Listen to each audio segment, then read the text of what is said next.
I have very good memories of this hall, and I'm very glad that so many of you have chosen to spend Valentine's night here with me and Matt. We're real romantics. Saturday night, Valentine's night in Rising Hall Communities. Rising Hall is a very great community, and this community centre a very big one. And as I say, some great work happens here, and it's vital to the community. And playing host tonight to one of the most watched and revered television performers. But enough about me. No, seriously, I just want to say a few words because you get to hear me all the time, and especially in the next 85 or 86 days or so, you're going to be hearing me every single day. But you don't often get a chance to hear Max Keiser, at least not in the flesh. Though you can catch him 3 times a week on RT. Max is one of the most viewed television personalities in the entire world, having broadcast across the world for many years on many platforms. And I'll say more about that in a moment. First of all, I wanted to explain why I'm on a walking stick. You'll recall that in August I was attacked by a man wearing an Israeli army uniform who's now spending 16 months in a cold prison cell. The bruises quickly healed, but the back injury did not, and recurs from time to time, and it's just my bad luck that it recurred on Thursday night, and so I come among you with a walking stick, but don't be misled. It fires bullets. It's a James Bond walking stick. So if there are any ill wishers in the hall, do bear that in mind. It's been a tumultuous few weeks for me, for respect, for my colleagues, and for the Palestinian cause, which many of us hold dear. And I just wanted to say a word about BBC Question Time, because it leads neatly into Max Keiser and his personality. Many of you will have seen Question Time a week past Thursday in Finchley, in the London borough of Barnet, which is quite falsely described as a Jewish area. First of all, there are no Jewish areas any more than there are Muslim areas. There are no no-go areas for any British Member of Parliament. And if we were to so declare Bradford as one of those, where no Member of Parliament that we disagreed with could dare turn up for a television broadcast, you can imagine what the coverage would be. Secondly, the London Borough of Barnet does have 16% Jewish population, but it has 14.5 Muslim population. But there were no visible Muslims in the audience of Question Time, and many did try to join the audience, which is a subject to which we are giving some attention. Thirdly, many Jewish people support us on Palestine. Many Jews are not Zionists. Most Jews are not Israelis. And most Zionists are not Jews, and many of them don't even like Jews. We love Jews. We just hate Zionism, and we hate Israel. And we're not going to be afraid to say so on the BBC or anywhere else. The fact that the BBC handled Question Time in the way that they did is one of the main reasons why RT is such a valuable national resource. It's the fastest growing television platform in the entire world, broadcasting in English, in Russian, of course, in Spanish, in Arabic. It is the most watched television platform in the world. And those who try to marginalize it, who try to paint it as some kind of Putin platform, should know this. that there are far more people in this country admire President Putin than admire David Cameron or Barack Obama or any of these other political leaders in the world. Secondly, nobody tells me, and certainly not Max, what to say. Nobody at RT has ever said to me, you should say this, or you're not allowed to say that. That's for Max. Well, even his own wife, who's sitting next to him, doesn't know what he's going to say next, because he is a force of nature. And what is his nature? Max came from the world of high finance in Wall Street. He knows these bankers, I said, better than anybody else in the world. He's not against the capitalist system. He's just against crooks pretending that they are the capitalist system. He's against bankers who take us over a cliff by their recklessness, their greed, and in some cases their criminality. And he's against government that exists only for the benefit of bankers and at the expense of the many who are not bankers. Max is that rarest of things, an absolutely honest man who tells the truth as he sees it, who makes the call that he thinks is the right call. And he is, as you're about to find out, just about the most eloquent, effervescent individual that I have ever met. He is, all the way from New York City, the great Max Keiser.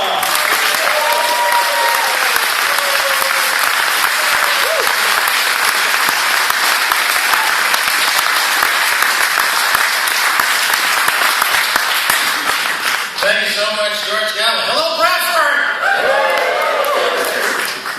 Next to Leeds!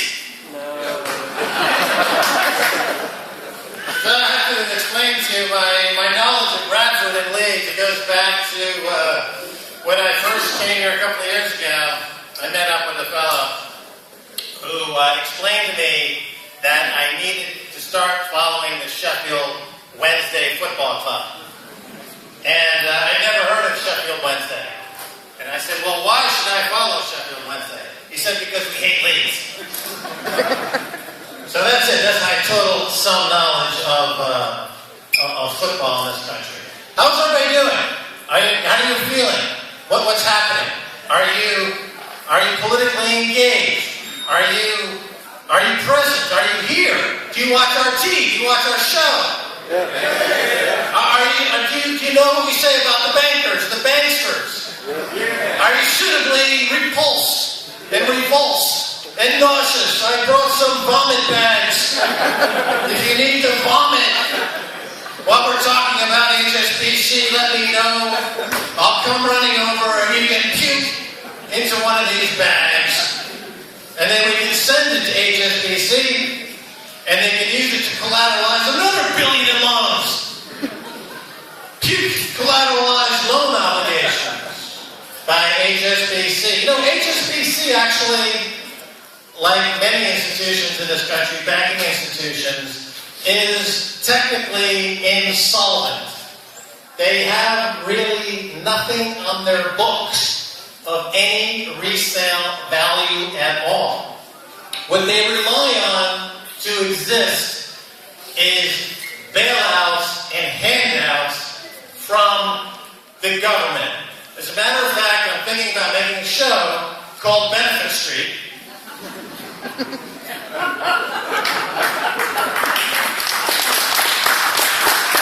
Starring HSBC, Royal Bank of Scotland, Lloyds, and Barclays. They rely so heavily now on these state subsidies that the entire discipline of economics has been turned upside down. If you listen to Mark Carney, who runs the Bank of England, he warns against what he calls deflation. And yet his cure for deflation is to pump these zombie banks with more free money.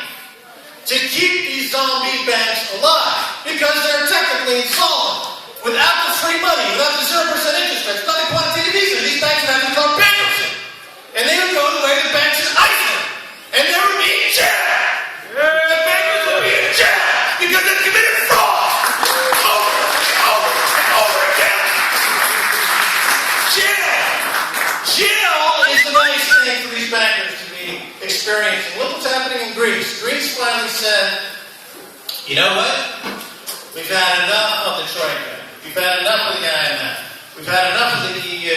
We've had enough of bankster-imposed terrorism, financial terrorism. And they have put into government now folks that are pushing back against these institutions. And they're saying, look, we're in Greece, we're bankrupt. Stop trying to steal the state lottery. Stop trying to steal the shipping lanes, the shipping business, the islands of Greece to pay off debts that we never are responsible for. You impose them from above.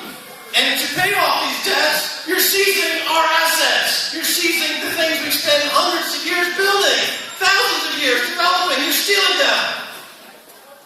What does this remind you of? They say this country is indebted. Of course, it has a lot of debt. And the government's imposing austerity. And what are they stealing in this country? The NHS, the transportation system, the education system. Things that you built over the decades with your blood, sweat, and tears. Good income-producing assets. They're being stolen out from under you to pay debts that you did not create. They were created by these bankers amongst themselves to keep alive these zombie institutions. Banks that are technically insolvent. HSBC is technically insolvent. If you were to go to the market and try to sell in the open market, go to eBay and put HSBC up for sale and to market every single one of their bonds on their books for what it could really be sold for, not the nonsense that they say they're for, but what they could really be sold for, you would be getting exactly zero. Nothing. None. It's worth nothing. As on the other three major banks in this country. You know, one of the problems in a country like Britain with so many clever bankers is that if you do put some in jail, they simply buy the bank and walk free. They just leverage the bank and they walk out. That's one of the problems. Speaking of austerity, speaking of how this country crams down your throat propaganda that austerity is normal and perfectly acceptable. This was from the Times. Came out with this story not long ago. It starts off with a very pleasing, helpful headline. Short of cash? Question mark? Well, the austerity sandwich. Scientists acclaim is the cheapest lunch in Britain. It consists of 2 slices of bread surrounding a filling of another slice of bread. Cost is 7.5p. This was in the Times of London, explaining how you could get your way through the hard times of austerity. But let's change gears for a second and talk about what's happening in the U.S. Because I know that in this community, there's a lot of pressure that's coming down from the media, from the politicians, who I think are unfairly characterizing this community in a very negative light. And I was amazed recently, and I'm curious what you think about this. I don't know if you've been following some of the media in the United States. But, and I too, I've been following George's career quite closely, and I was quite shocked at some of the recent episodes where he's encountered actual physical violence. Recently, on the very popular Fox News in the United States, there was a primetime episode in which their lead presenter, a woman named Judge Jeanine Pirro, said, quote, "We need to kill them." This is what she said on Fox News in prime time. Fox News Judge Jareen Pirro speaks outrage with an unhinged rant about, quote, Muslim terrorists. She goes on to say, "We need to kill them. We need to kill them, the radical Muslim terrorists hell-bent on killing us. You're in danger. I'm in danger. We're at war. And this is not going to stop." This was on January 13th. On February 11th, this is the recent past. This is really happening in real time. On February 11th, 3 Muslim students shot dead near University of North Carolina, Chapel Hill. Police investigating Stephen Hicks for what they believe to be a hate-motivated crime. So here you have Fox News openly soliciting to kill people. Very short time thereafter, 3 students, Muslim students, are murdered. Now, what's the response by the media in America just 2 days later? CBS television runs a special report on, quote, "How to safely find a parking spot," after 3 students murdered by Craig Hicks in an apparent dispute over parking spots.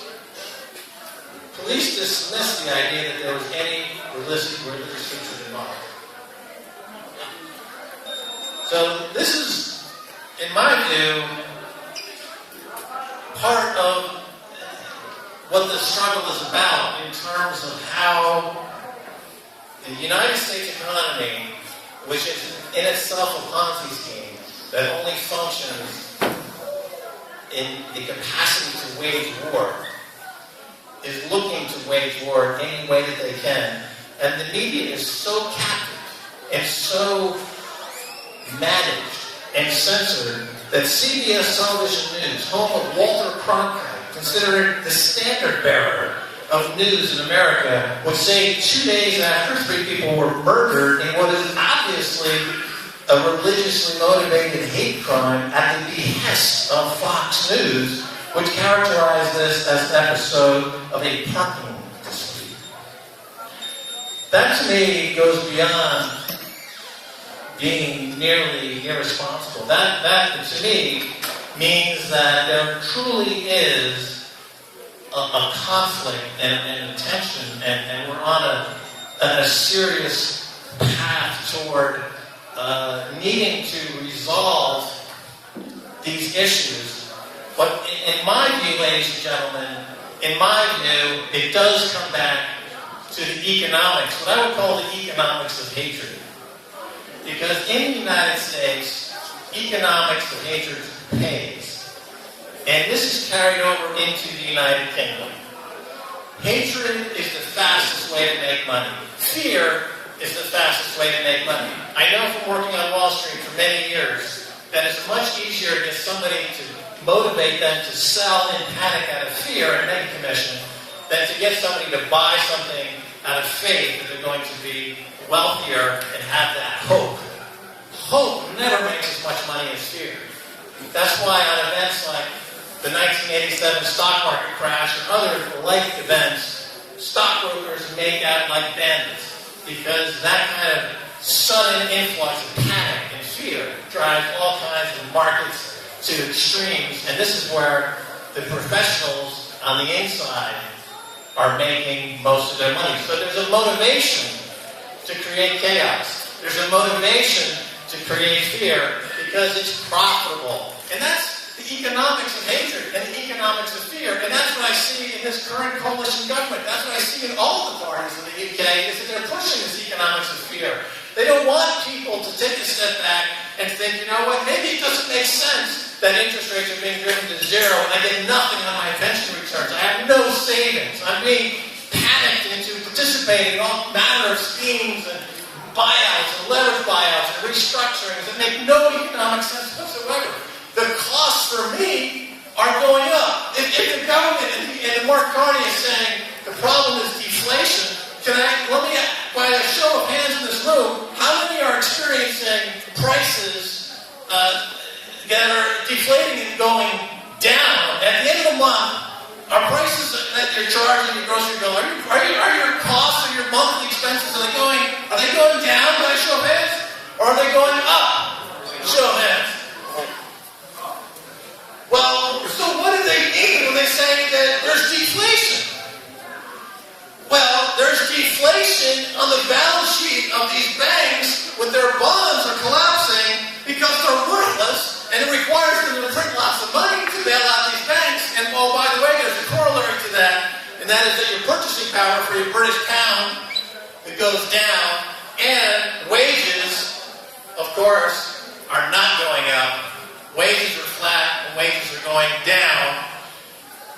So when you add that all together, you end up with lower and lower living standards and more tension. And to shift blame from the bankers who are engineering this financial nightmare, they stir racial hatred and fear, and they do it in the U.S., and they do it here.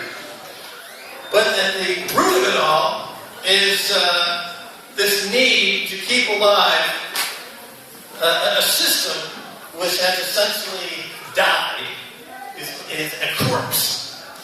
And the only way to cure this problem is to do what Iceland has done, is to simply let the bad banks die, put the bankers in jail, protect your deposits, of course, open up some banks that are not run by crooks, and allow the banking structure to exist in a genuine, as to what bankers should do. It was recently quoted, a banker said that he didn't care that his depositors were not making any money on their deposits. He said, quite frankly, we don't need depositors. The same banker said, well, we can't make loans to create new businesses because we need to service our debt on our balance sheet. So these banks are not making loans, and they're not paying on your deposits. So if the bank's not paying any money on deposits, they're not making loans, what is that bank doing?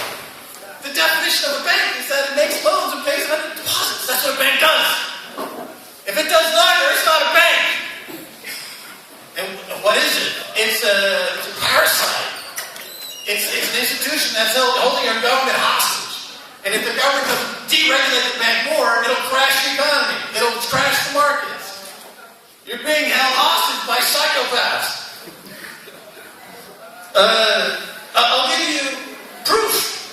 This is from a Wall Street Journal article I read in 2005, which I keep it with me. It's very telling. It's called Lessons from the Brain-Damaged Investor.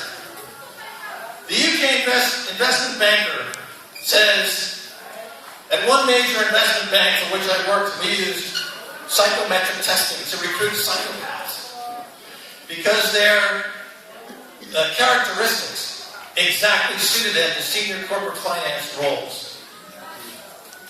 Why is that? Why would they recruit psychopaths to be in a bank and to manage money? Because if you're a psychopath, you lack something very key. It's called empathy. And if you had empathy and you worked at the bank, would you be doing what the head of HSBC is doing? Ripping, financing Mexican drug cartels? Ripping off the tax system? No, because you had some empathy. But empathy is stripped away. This was part of a story about Robert Bales, a U.S. soldier suspected of an Afghan massacre of 16 civilians whose previous job was a stockbroker. Just like what happens when you recruit madmen in the field, they have a habit of sometimes fighting against you. The same thing can happen in the world of business and finance. If you hire psychopaths because you know that they will perform ungodly acts of ripping people off, destroying the system, and psychotic acts of financial terrorism, it can come back at you, and it can harm you. One of the biggest, the strongest examples of what happens when you allow somebody who's got the psychopathic demeanor of a banker in office. I refer to the story of Tony Blair, who I would say is the prototypical stockbroker turned psychopathic political leader. and I've told this story a few times. I think it's one of the most disturbing stories in recent British history. But Tony Blair was in office during a time when the British aerospace was being investigated for a major problem. They had a £200 million slush fund that they were using to launder money back and forth between this huge deal was being done between Britain and Saudi Arabia. And the Financial Times did a very powerful expose of this. They were being investigated by the slush fund, and apparently Prince Bandar, told Tony Blair while he was in office that if the Serious Fraud Office did not call off the investigation in the slush fund, that he could not guarantee another 7/7 like bus bombing wouldn't happen in London. Think about that for a second. This, of course, was after 9/11, a sitting prime minister being threatened with an act of terror. And what does Tony do? He, of course, does nothing. And this is the Serious Fraud Office, of course, does nothing. The regulators in this country do nothing. They are completely captured by the banks. And we've seen this now with the HSB scandals and many other scandals, that there's absolutely no pushback by the regulators. Occasionally, though, how are we doing, by the way? Is everyone? Yeah, let's go.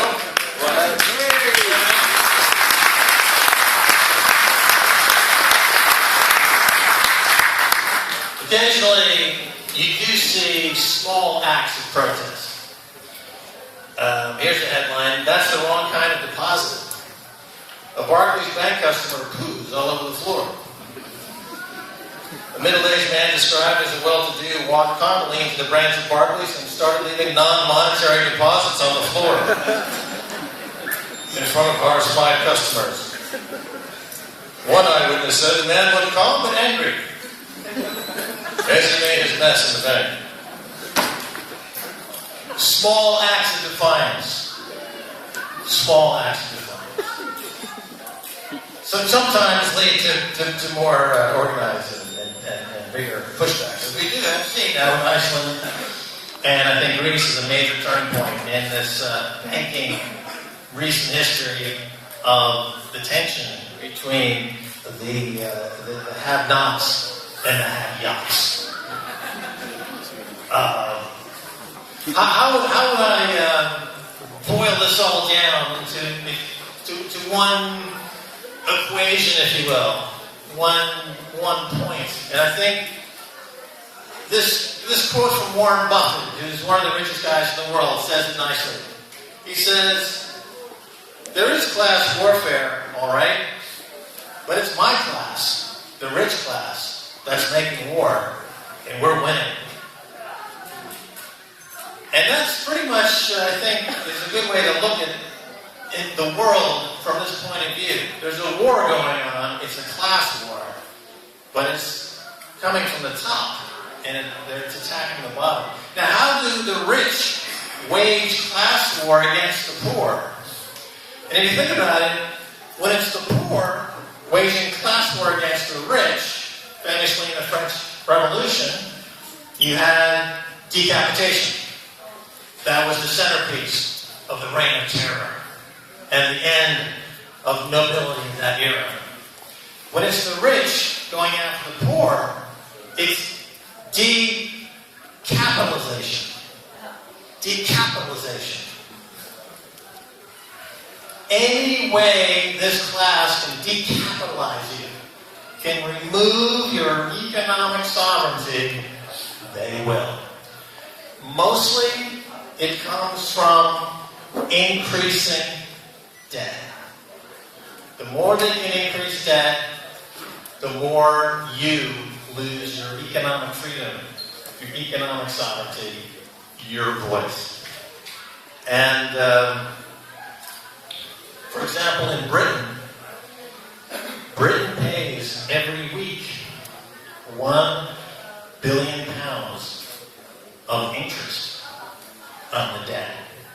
Just the interest cost on Britain's 1.6 trillion pounds of debt, soon to be 2 trillion pounds of debt, works out to £1 billion a week.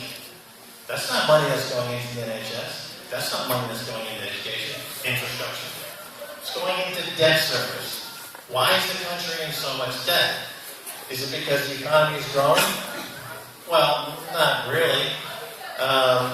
Is the economy generating high-paying jobs, wage growth? No. The economy is producing debt. It's producing incredible amounts of debt, as is the U.S. economy. Historic amounts of debt. The total world indebtedness over the past, since 2007, has increased by $57 trillion. It now stands at $199 trillion, the world's debt load. So just in the past 7 or 8 years, the world has gone from trading at 240% debt to GDP to almost 300% debt to GDP. The debt is skyrocketing because debt is how this rich class, as Warren Buffett explains it, can decapitalize everybody else. How come during the last 7 years, during a period when GDP and wages and the economy for everybody was basically flat to down, did the top generate profits and wealth gains of 300, 400, 500%? How is that possible? Because they're the ones that get fees on the debt. They make the fees. What do you do with your fee? You just sold a 20 billion pound tranche of debt to the government to fund some cockamamie scheme in the Middle East to blow up people. Well, you're going to buy a flat in London for 20 million pounds. You're going to buy a Renoir for 100 million pounds. That's fees on debt, not fees on generating jobs, fees on generating growth, fees on generating life improvements, just fees on generating debt. On top of debt to service more debt. And this government says, well, we're not going to do anything about it. HSBC, slap on the wrist. Barclays, slap on the wrist. Barclays had a group within the bank called the Global Restructuring Group, whose job was to find their own customers who were straddling the line of bankruptcy, push them over the edge, push them into bankruptcy, and then buy the assets for pennies of a dollar and sell them to another division at Royal Bank of Scotland. That's your bank! Attacking your companies with your jobs, with your money! Bastards!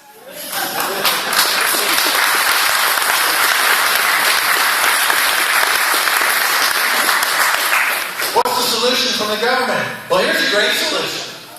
Because of all this debt looks about as appealing as the man in the Barclays Bank who soiled the floor, the government is trying to find out how to improve GDP somehow.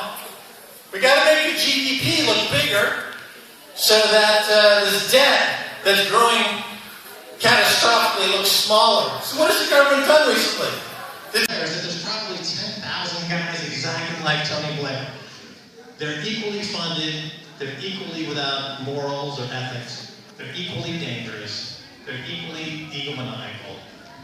And they're out there just screwing everything so badly, so unmercifully. Because in this country, which has become, I guess, one of the big points here, is that the United Kingdom, as some have described it, is the cesspool for the global banking system in terms of regulation. All the big frauds that we have come to know over the past 10 years, AIG, Bernie Madoff, Lehman Brothers, JP Morgan, they all have had the majority of their activities come through London because London has the easiest regulations in the world. Criminal banksters shop their fraud in London because it's the best place to commit financial fraud. And this point, again, is not unknown. Many people have made a note of this. And just to point out that these folks are not exactly taking your plight or my plight in a way that's making them lose any sleep. The makers of Monopoly, anyone here play Monopoly as a kid? Yeah. Astro, they have a new edition. They replaced the fake money with real cash. In some sense, meaning these each set comes with 20,580 euros. So it's the perfect Valentine's gift for that special someone who you want in your life, or a set of Monopoly with actual money. So they're not exactly hiding all this that they're doing. The number of crimes that these banks have committed, I could mention, 100 of them, but I think you get the basic point. I think George wanted me to get into a bit of the Q&A, but before I turn it over back to George, I just want to review a couple of quotes that I've collected over the years that I think are pertinent in these times. In 1790, John Locke, one of the architects, if you will, of the Enlightenment, when the social contract is broken, the people must revolt. And that's what the people in Iceland and Greece are doing. And clearly the social contract is broken. When HSBC or Barclays or RBS says, technically we're not breaking the law, the response is, you've broken the social contract. You do what you do because of what our large, in putting you in that position as part of this social contract between the governed and the governors. When it's broken, you must revolt. That's what the architects of the Constitution of the United States, the Bill of Rights, the Declaration of Independence, the thinkers in this country, Adam Smith, part of the Enlightenment, who understood how to build an economy where the risks are spread out. They understand that it's based on a promise between two parties. And if that party, if it is destroyed, there's no excuse that these bankers can make at this point that would preclude a major uprising. Mark Carney, Bank of England governor, said, jailing bankers will not fix bad behavior. That's an appalling statement. Why don't we apply that to everybody in the society? If I go steal, some Lucozade at the corner shop, if I say I don't think putting me in jail is going to cure my bad behavior, is that sufficient defense? But here it is, the governor of the Bank of England making that claim. Larry Summers, of course. Bill Black, who's one of the most famous regulators in the world, said that London is a financial regulatory cesspit. Paul Moore, formerly of HBOS, said that London is the center of a financial holocaust. He made this remark on my show of describing 100 million people thrust into abject poverty due to the crimes of the banking elite. How many of those people are going to be dead? Millions and millions. So his remarks, I believe, are well founded. And with that, George, I think I've covered the gamut. And we can go to a Q&A if that's okay. What do you think?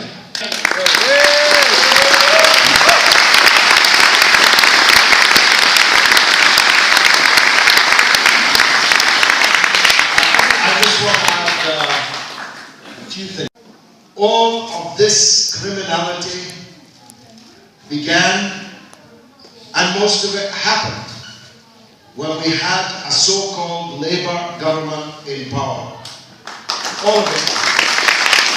That's why it's so easy for David Cameron to answer the attack which Ed Miliband is now making and which I support.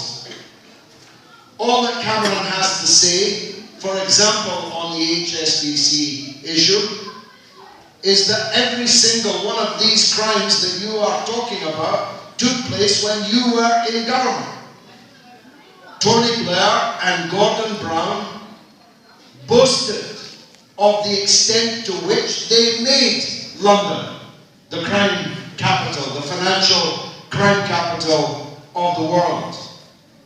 One of the the biggest criminal outfits is called Goldman Sachs. You remember them? One of their directors was so rich that he didn't notice his personal secretary stealing £2.3 million from his personal bank account. She was coming to her work in a yacht. I'm not making that up. She was birthing it in St. Catherine's Dock at the Tower of London. She was walking around all day jangling her jewellery. And he didn't know that she paid for all out of his bank account using his checks. Blair and Brown together boasted at a Christmas Eve soiree in Goldman Sachs that every single partner present was paying less in income tax under them than they had been paying under Margaret Thatcher. Gordon Brown described just before the crash the era we were living in as a golden era, when we were building up all this debt and allowing through deregulation and light touch regulation, we were building up to the crash of 2008. And when the banks collapsed, Alistair Darling, a former Trotskyite, rose in the House of Commons to explain how it is that we were going to bail out these banks to the tune of hundreds of billions of pounds without taking a seat on a single one of the banks that we were now bailing out. He said, I don't, and I have never believed, he said, in governments having seats on the boardroom, in the boardroom of private banks. I did rise and point out that when he had been a Trotskyite, he very definitely did advocate governments having seats, all the seats in these boardrooms. But the point is, they were no longer private banks. They had been saved by the taxpayer, but allowed to be run by the people who had bankrupted them in the first place. And that remains the case today, 7 years later. So as I always say, especially here in Bradford, if you send the same donkeys back to power, don't expect them to do anything differently. Einstein said the definition of madness was doing the same thing over and over again and expecting a different result. If you send donkeys to the town hall, to Westminster, don't expect them to do anything other than what donkeys do, which is put their noses in the nosebag and eat their way through the next 5 years. So, in a democracy, you get the politicians that you don't necessarily deserve, but you definitely get the politicians that you vote for. And when you know what they have done to our country and other countries, you'd have to be mad to send them back again to do it all over again. Okay, questions to Max Keiser. Yes, the lady at the door with the fabulous Ronettes bun.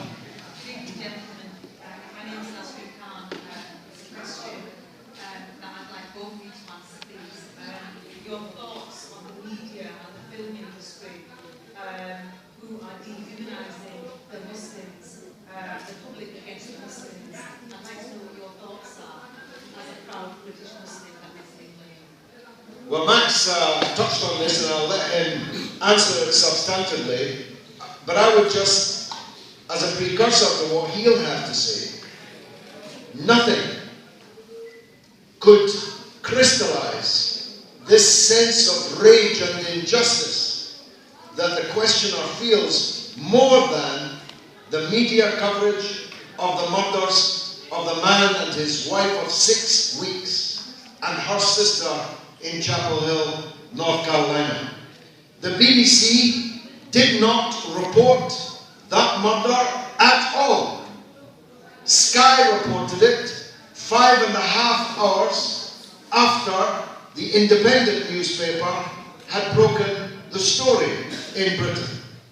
And ever since, every effort has been made to portray this as other than what it obviously is: the cold-blooded execution of 3 young American Muslims by a politically motivated killer operating out of a well of hate.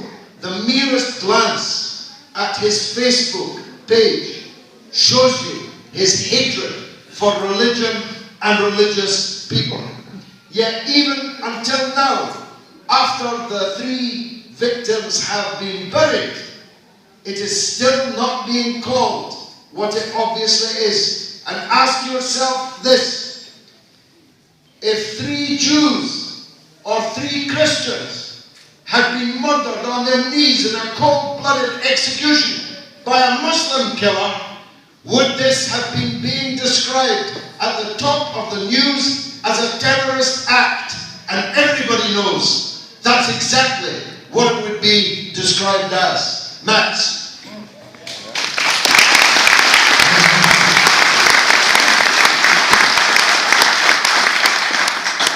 Well, 240 years ago or so, Americans were the terrorists.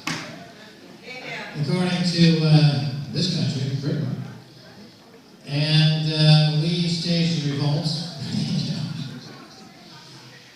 And to me, the Muslim population is being scapegoated, essentially. You know, they're being scapegoated. And, you know, growing up, as I have in the United States, in New York, having worked in Hollywood, you know, I'm familiar with the narrative of the struggle of the Jewish faith to seek a homeland, and they've come to America, and this is a fantastic story. And there's always that question that people have. It's nagging this group for many, many years, hundreds of years. This question that comes up with the phrase, how did it happen? How did it happen? These atrocities and these things that have been going back to the middle of the last century. How did it happen? And some will say, there wasn't enough fighting back. There wasn't enough fighting back. It was the story of the frog in the water, the boiling water. It gets a little warmer, and then before the frog knows it, the frog is cooked. And the history, as we go back to the last century, it's a horrific story that was over time, gradually to the point of that extraordinarily heinous mid-century a series of events. But as an American who was once considered a terrorist 240 years ago, we got guns and we fought back. So I just, as a scapegoated portion of the population, are we to imagine a story of acquiescence, of complete loss? Is that what we are? I can only speak as an American. That doesn't truck with me. That doesn't make sense to me. But that's all I will say, because I don't. That's all I will say. Folks can fill in the rest of the story if that's okay. Thank you, Max. Thank you. Go ahead, sir. George was against Scottish independence. Max was for Scottish independence. Did the Scottish people make the right decision? Well, they made the decision that they made, and it was theirs to make. It was self-determination. A people deciding by plebiscite on whether to stay with the state that they were in or leave that state.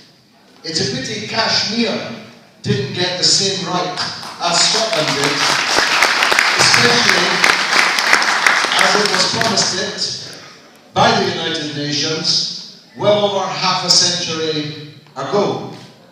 If Kashmir did get that plebiscite, I have no idea how they would vote.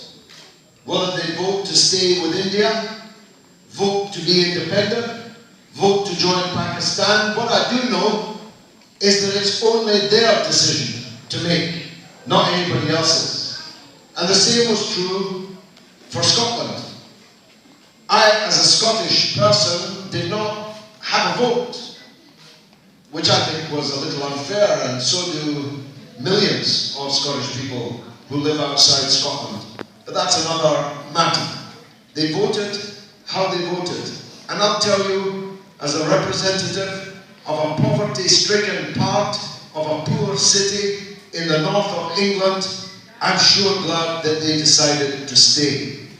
For this reason, if Scotland had left Britain, England would have a Tory government for all time. And if England had a Tory government for all time, Bradford would be as well packing its suitcase and leaving for somewhere else. Not that I'm expecting Ed Miliband to be any kind of great Labour Prime Minister. But any Labour Prime Minister is better than any Tory Prime Minister so far in this country, not the border or non-existent border between England and Scotland. Are you insisting on a last word? Quick addendum to that is, if you're talking about splitting up the oil, George, let's talk about splitting up the debt. As all of the debt in the city of London and foisted on those in Scotland, how about if they will split the oil accordingly, but all the debt can stay in Westminster? How about that? Take £1 billion a week in debt. If it did stay in Westminster, that would be fine. But it would stay in Bradford West, not in Westminster. And that's our problem. The gentleman right at the back of the hall, yes, with the white shirt. Go ahead, sir. Max, I would like your view on global debt facility which is being granted around, and there is huge amounts of gold which was collected over the centuries by the royalties and the Americans, which is not within the system. So, any views on that particular angle which the lady... What's your name, sir? You get the Question of the Night award. Big round of applause for this man.